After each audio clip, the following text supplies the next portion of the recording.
bakunzi ba Kisong TV hano tubafitiye umutumirwa n'umupapa meze neza yahembutse afite n'agacupa hano ku ruhande papa makuru neza sister biracamo neza 100% agacupa sibo wagahere sangaye ubwo mpinguye nkafashe sasa urambeshe wahinguye se tujya mu murima ntabwo nahinguye njya mu murima naje guhembuka mvuye mu murima kubategurira ejo hazaza. Okay, bivuze ngo uva mu murima ugahita ujya gufata kamwe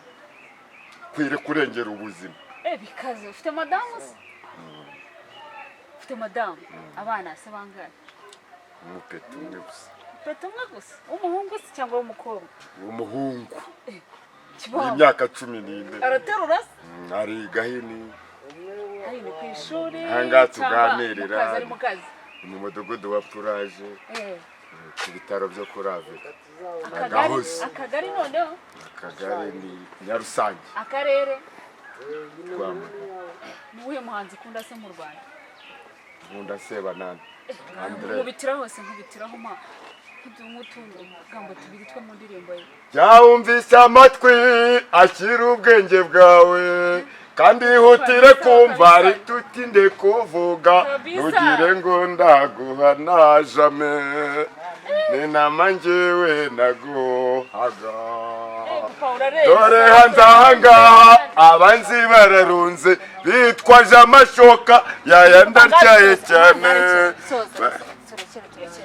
ikipe si ikipe ukunda iyi mu Rwanda ukunda iyi Lion Sport Bleu Blanc kunda Lion Sport yambara gute si iyo cyaka yitwara yo niko ntayo nzira Lion cyangwa ni Lion Sport yambara gute ubururu n'umweru cyera waruzi kugatera sugatera agapira neza n'ubu ndacyakibuka neza n'amaraketi sorry bivuze ngo urarenze mia kwa mia sana papa ndumva ari neza kabisa so urakoze kuba ikiganiro tugiranyijwe nawe utanga Imana ibongerere mugisha gukiye cyose I love you.